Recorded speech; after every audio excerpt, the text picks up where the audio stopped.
साथियों, नमो बुद्धाय, जय भीम, आदाब, सत श्री अकाल, नमस्कार, जय जोहार।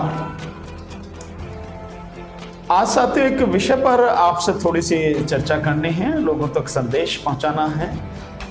विषय बहुत गंभीर है। हालांकि इस देश में आज स्थिति ऐसी होगी कि जिन भी विषयों को लो वो सारे गंभीर विषय हैं, क्योंकि लोगों से सीधे जुड़े हैं और सरकारों का क्या रवैया है वो आप सब जानते हैं। तो विषय जो आज है, अभी जो नीट का एग्जाम हो रहा है, ये इस नीट के एग्जाम में जिस तरह से ओबीसी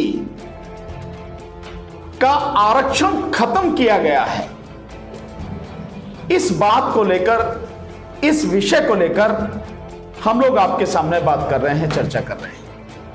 मैं पहले परिचय करा देता हूं अपना, आप जानते ही हैं मुझे, फिर भी मैं Bhanu Pratap Singh, advocate, supreme court और राष्ट्रीय जनहित संघर्ष पार्टी का मैं राष्ट्रीय अध्यक्ष।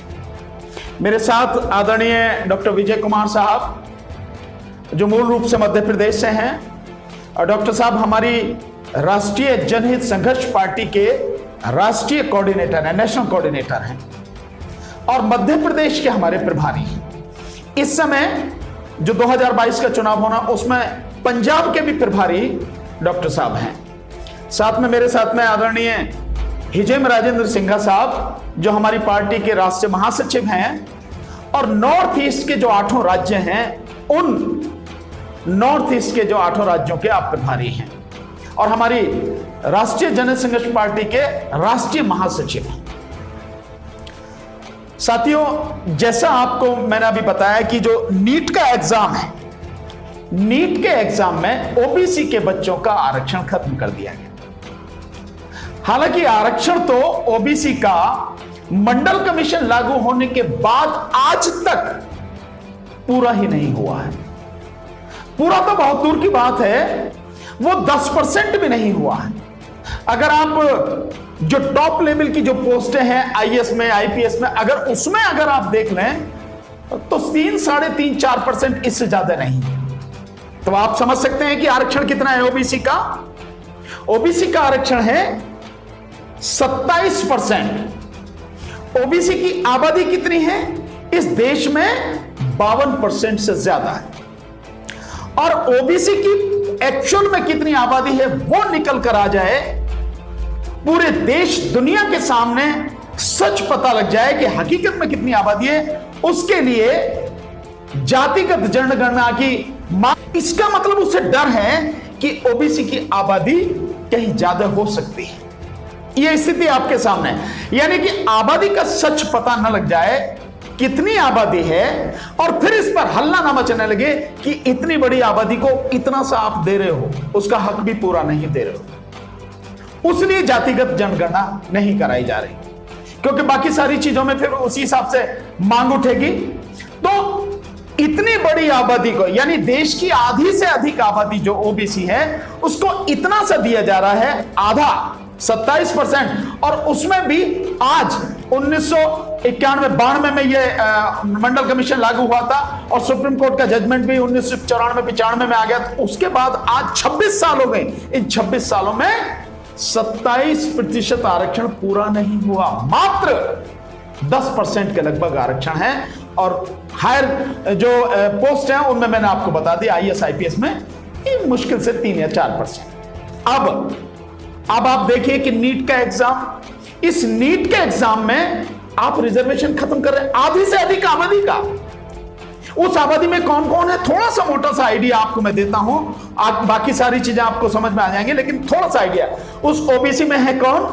ओबीसी में है यादव, ओबीसी में है गुजर, ओबीसी में है कुर्मी, ओबीसी में है लोधे, जो अपने आप को लोध राजपूत कहते हैं, ओबीसी में है मौर्य, ओबीसी में है कश्यप, ओबीसी में कौन है? कुशवाहा, ओबीसी में कौन है आपके? पाल, गडरिया जो बोलते हैं, ठीक है ना जी। और ओबीसी में मुस्लिम समाज की बहुत बड़ी आबादी है जो ओबीसी के अंतर्गत आती है, और इसके अलावा नाई हैं, धोबी हैं, मतलब कितनी ही जातियां हैं जो इसमें आती हैं। आप समझ रहे हैं सारी की सारी। तो कौन कौन ओबीसी में है? इसके इस इतनी बड़ी आबादी को जो मिल रहा है थोड़ा बहुत, वो भी खत्म कर दिया। इसकी गंभीरता को आप समझें। यानी ओबीसी का, और ओबीसी कौन है ये भी समझ लेना चाहिए कि ओबीसी कौन है। ओबीसी बहुजन समाज का हिस्सा है। कौन है बहुजन समाज? जिसके लिए मान्यवर साहब काशीराम जी ने कहा कि बहुजन समाज में एससी, एसटी, ओबीसी और माइनॉरिटी, ये सब बहुजन समाज है पूरा का पूरा। और ये है कौन? एससी, एसटी, ओबीसी कौन है? इस देश की ब्राह्मणवादी व्यवस्था के अंतर्गत ये पूरा समाज शूद्र है। यानी शूद्रों को उसी स्थिति में पहुंचाया जाए, उनके बच्चों को पढ़ने भी नहीं दिया जाए, वो सारी स्थिति आपके सामने। तो ये जो आप देख रहे हैं, जो आरक्षण खत्म किया गया है ओबीसी का नीट में, इसका सीधा मतलब है, मतलब हमारे बच्चों को आप पढ़ने भी नहीं देना चाह रहे हैं। इस देश की आधी से अधिक आबादी के जो बच्चे हैं उनको आप पढ़ाई से महरूम कर रहे हैं। वैसे भी शिक्षा का बेड़ा गर्क कर चुके हैं, गरीब का बच्चा पढ़ ही नहीं सकता, लेकिन संविधान के विरोध में काम किया जा रहा है। और कौन कर रहा है? केंद्र सरकार। एक तरफ 27 मंत्री बनाए गए हैं केंद्र में ओबीसी के, और ठीक उसी समय जो ओबीसी का नीट में आरक्षण खत्म किया जा रहा है। और ओबीसी समाज के मेरे भाई क्या कर रहे हैं? सो रहे हैं, मजे से चद्दर तान के सो रहे हैं। ये क्या केवल अगर आप अपने बच्चों के लिए नहीं लड़ सकते, किसके लिए लड़ेंगे?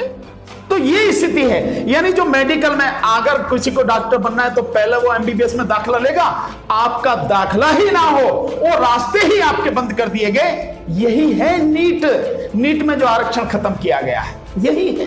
अब इसके चाहे व्यक्ति कोई दांतों का डॉक्टर बनना चाहे, या व्यक्ति एमबीबीएस करके और बड़ा डॉक्टर बनना चाहे, सर्जन बनना चाहे, फिजिशियन बनना चाहे, ऑर्थोपेडिशियन बनना चाहे, पीडियाट्रिक्स बनना चाहे, और आपका कहें कि गायनेकोलॉजिस्ट बनना चाहे, न्यूरोलॉजिस्ट बनना चाहे, कहां बनेगा बच्चा हमारा? उसको दाखिला ही नहीं मिलेगा। दाखिले में बंद कर दिया, सारा का सारा दाखिला उनको, सबको सवर्णों को दे दिया गया। ये स्थिति है। मैं आपको सच्चाई बता रहा हूं समझने की। तो हम इस बात का पुरजोर विरोध करते हैं, कड़े शब्दों में विरोध करते हैं। और हम लोगों ने अभी उसमें जो भीम आर्मी के भी हमारे साथी थे, हम लोग गए राष्ट्रीय पिछड़ा वर्ग आयोग के सामने जाके हमने रिप्रेजेंटेशन किया। और मैंने चेयरमैन साहब को कहा कि चेयरमैन साहब, अगर ये जो आरक्षण खत्म किया गया, इसको ठीक नहीं किया गया, तो हम सड़क पर जबरदस्त इसका विरोध करेंगे, प्रदर्शन करेंगे, लेकिन अपने बच्चों का हक मारने नहीं देंगे। ये मैं खुद कह के आया है। मीडिया पे हमने वो वीडियोस वो भी डाली हैं, क्लिप भी डाली हैं, फोटो वगैरह, जो राष्ट्रीय पिछड़ा वर्ग आयोग के चेयरमैन जी के साथ में हमारी वो है। तो मैं आपको ये सारी स्थिति बता रहा हूं। हमें साथियों इसके लिए उठना पड़ेगा, और इसके विषय में और डीपली और अच्छी तरह से मेरे दोनों साथी आदरणीय हिजम साहब और आदरणीय डॉक्टर विजय कुमार साहब ये बताएंगे, क्योंकि आप तो खुद डॉक्टर हैं, तो आप समझ सकते हैं कि किस तरह से। तो मैं चाहूंगा कि डॉक्टर विजय कुमार साहब इस विषय में और डिटेल से बताएं। साथियों, जय भीम, नमो बुद्धाय। मैं डॉक्टर विजय कुमार। जैसा कि हमारे पार्टी के अध्यक्ष साहब ने जो बताया है, तो बहुत सारी चीज़ों को खुल के आपको बताया है। हम आपको नीट के बारे में, एज ए डॉक्टर हूँ तो एज ए डॉक्टर होने के नाते मैं आपको नीट के इम्पोर्टेंस बताता हूँ। नीट एक एग्ज़ाम है जो इंडिया लेवल के एग्ज़ाम है, नेशनल लेवल के एग्ज़ाम है। इस एग्ज़ाम में आज़ादी के बाद से बहुत सारे ओबीसी के हमारे बच्चे डॉक्टर बने। वो बहुत सुपर स्पेशलाइजेशन में उन्होंने पोस्ट ग्रेजुएशन किया, सुपर स्पेशलाइजेशन में उन्होंने बहुत सारी डिग्रियां हासिल की। इन लोगों को मनुवादी जो लोग हैं, जो ब्राह्मणवादी सोच के लोग हैं, इनको ये अखरता है कि ये लोग इस कम्युनिटी के आके इतनी बड़ी बड़ी पोस्टों पर क्यों चले गए, और वो बहुत अच्छे अच्छे सर्जन बने, बहुत अच्छे अच्छे डॉक्टर बने। ये सारी चीज़ें उनको बर्दाश्त नहीं हो रही हैं, इसलिए उन्होंने एक रास्ता अपनाया। पहले ये सब्जेक्ट जो है स्टेट का सब्जेक्ट हुआ करता था, स्टेट अपने अपने लेवल पे इसके एग्जाम लिया करता था, उसमें थोड़ा फेयरनेस थी। लेकिन जैसे ही उन्होंने ये नीट को एग्जाम का एक प्लेटफॉर्म बनाया है, इसके थ्रू ये पूरी तरह से इसमें षड्यंत्र के थ्रू हमारे ओबीसी, एससी और माइनॉरिटी के भाइयों को पीछे धकेलना चाहते हैं। जहां ये मनुवादी सोच या जहां आज़ादी से पहले ये लोगों का जो हाल था, उसी हालात में ये दोबारा से उसमें लाना चाहते हैं। तो हम इस प्लेटफॉर्म से, और हम राष्ट्रीय जनहित संघर्ष पार्टी के एक जागरूक कार्यकर्ता होने के नाते, हम जितने भी देश के जितने ओबीसी भाई हैं और एससी भाई जो इस आंदोलन में बढ़ चढ़ के हिस्सा ले रहे हैं, उन सबसे अपील करते हैं कि जितने लोग घरों में सो रहे हैं वो सब निकले। अगर आप अपने बच्चों के लिए नहीं लड़ सकते तो आपका जीने का कोई मतलब नहीं है। तो मैं ये तमाम जो लोग हैं जो बड़े बड़े पोस्टों पे बैठे हैं उन सबसे ये अपील करता हूं, और यूथ से भी खासकर मैं अपील करता हूं कि आने वाला टाइम आप लोग का टाइम है, और आप लोग अगर इस बार भी नहीं लड़े तो आपका जिंदगी खत्म हो जाएगा और आप फिर से गुलाम बन जाएंगे।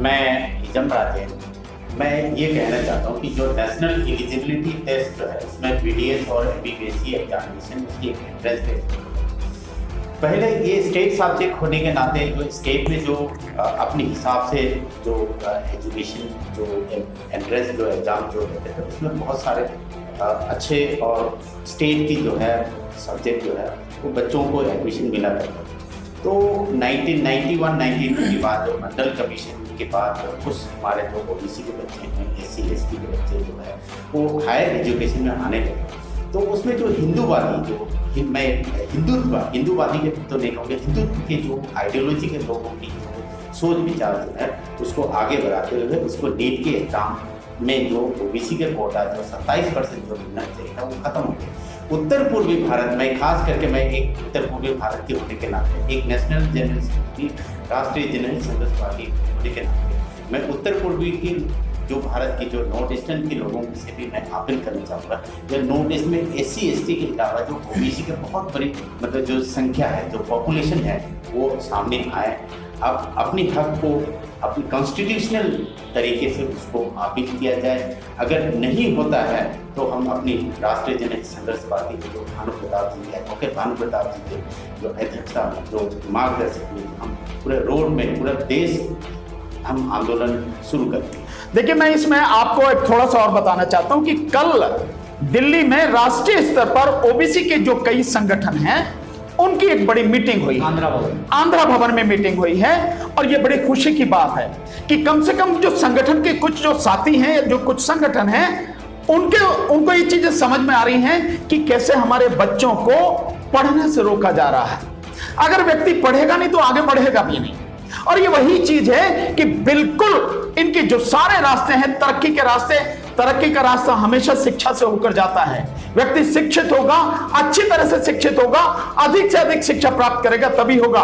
आप देखें, परम पूज्य बोधिसत्व बाबा साहब डॉक्टर भीमराव अंबेडकर जी ने इतनी बड़ी शिक्षा प्राप्त की। इस शिक्षा प्राप्त करने के बाद ही हजारों साल की गंदगी को वो साफ कर पाए। तो बिना शिक्षा के सारा अंधकार है। तो जो भी ओबीसी के संगठनों ने राष्ट्रीय लेवल के जितने भी हैं कल मीटिंग की दिल्ली में, उनको मेरी तरफ से बहुत बहुत बधाई, और उनको राष्ट्रीय जनहित संघर्ष पार्टी का और हमारा जो सामाजिक संगठन है मानव सुरक्षा एवं विकास संगठन, उसकी तरफ से पूरा उनको समर्थन है, पूरा उनको सहयोग है। और संगठन के सारे साथी मिलकर जो डिसाइड करेंगे, चाहे वो आंदोलन हो, चाहे सड़क पे आने की बात हो, या किसी भी तरह से जो भी इस समाज के लिए, इसके हकों की रक्षा के लिए जो बेहतर होगा, हम उसमें कदम से कदम और कंधे से कंधा मिलाकर उनके साथ हैं। और साथ में एक चीज और मैं कहना चाहूंगा कि जो मध्य प्रदेश में आंदोलन चल रहा है, जो 28 तारीख को वहां पे आंदोलन होना है भोपाल में, उस आंदोलन मुख्यमंत्री आवास पर जो आंदोलन होने वाला है, हम पूरी हमारी टीम और पूरा हमारी पार्टी का समर्थन, हमारे सामाजिक संगठन का समर्थन उनके साथ में है। अगर वो लोग कहेंगे तो हम वहां आकर भी फिजिकल रूप से भी उनका साथ देंगे, सहयोग देंगे, लेकिन किसी भी हालत में जो हमारे बच्चों का हक है उसे मारने नहीं देंगे हम। ये नीट में आरक्षण सरकार को लागू करना ही पड़ेगा, सरकार बच नहीं सकती है। और इसके साथ साथ में एक अपील, जितने भी SC, ST, OBC माइनॉरिटी के इनके जितने भी संगठन और इसके अलावा वो संगठन भी जो इस देश में न्याय पसंद करते हैं, इंसाफ पसंद है और हक की आवाज उठाते हैं, लोगों का हक अगर मारा जाता है तो उसके विरोध में आवाज उठाते हैं, उन सभी से मेरा अनुरोध है, निवेदन है, उन सभी से मेरा ये बहुत ही मेरी एक रिक्वेस्ट है कि वो सारे के सारे मिलकर इस लड़ाई में कंधे से कंधा मिलाकर ओबीसी समाज की मतलब लड़ाई में वो पूरा सहयोग दें, पूरा साथ दें और उनके बच्चों के हक को उन्हें दिलवाने में पूरा सहयोग करें। मैं इतना ही आपसे कहना चाहूंगा। एडवोकेट साहब जो है एक और प्रकाश डालेंगे। अभी जो ऑन गोइंग जो अभी मॉनसून सेशन चल रहा है उसमें एक यूनिवर्सिटी का बिल लेकर के आ रहा है। उस यूनिवर्सिटी के बिल में जो है बहुत सारे जो है हमारे जो हक को, जो हमारे ओबीसी के बच्चे हैं, SC/ST के बच्चे जो है उनके हक को मारा जाएगा। उस ये नेशनल एजुकेशन पॉलिसी 2000 की जो बिल जो लेकर के आता वो इम्प्लीमेंट करने वाला है। इस जो किसान बिल की तरह जो है ये बिल लेकर के आता है। दूसरा चीज़, ये जो ओबीसी का जो नेशनल एलिजिबिलिटी टेस्ट का जो इसको जो ओबीसी जो कोटा को जो खत्म किया था, ये धर्मेंद्र प्रधान एजुकेशन मिनिस्टर जो HRD मिनिस्टर, ये बड़ी काम की बात, ठीक 4 दिन के बाद, क्योंकि धर्मेंद्र प्रधान जो है ओबीसी कम्युनिटी से आता है, उन्हीं से कटवाया था ये बिल, ताकि जो है एक डिवाइड एंड रूल उन्हीं का हाथ से नहीं किया था, ओबीसी का हाथ से करवाया। हमेशा ये बीजेपी सरकार इसका एक ही वो है, आप अगर इसका पिछला ट्रैक रिकॉर्ड देख लें कि जितने भी ये सब सारे काम करवाएंगे ये सब ओबीसी से, SC से, ST से, इन्हीं से करवाएंगे, इन्हीं से इनकी गर्दन कटवाएंगे। ये भी है ताकि कहने को रहे कि भैया हमने तो क्या किया, तुम्हारे आदमी ने तो किया, तो इन लोगों को भी हमें कैसे डील करना है, इनका कैसे विरोध करना है और समाज में इन लोगों को भी कैसे नंगा करना है, ये भी हमें सोचना पड़ेगा, ये हमें समझना पड़ेगा। राष्ट्रपति कौन है? SC, लेकिन समाज के जितने हक मारे जा रहे हैं उनका सत्यानाश राष्ट्रपति के हाथों ही हो रहा है, सब कुछ सामने है। और ये बता दिया अशोक प्रधान, ये जो प्रधान है धर्मेंद्र प्रधान, ये ओबीसी से और उड़ीसा से है, इसी के माध्यम से ओबीसी का ये आरक्षण और ये जो यूनिवर्सिटी बिल लेके आ रहे हैं, मैं समझता हूं इसका हम पूरी तरह से पुरजोर विरोध करेंगे। और हमें मालूम है कि एजुकेशन तो पूरी तरह से हमारे लोगों के लिए, ये यूं कहो कि इस देश की 80-85%, 90% आबादी के लिए ये बंद कर रहे हैं, ये सारी की सारी, क्योंकि तरक्की का यही रास्ता है, उसका हम विरोध करेंगे। न्यू एजुकेशन पॉलिसी का हम लगातार विरोध कर ही रहे हैं, उनका भी विरोध करेंगे, क्योंकि इससे गरीबों के बच्चों का हक मारा जा रहा है। बहुत बहुत शुक्रिया।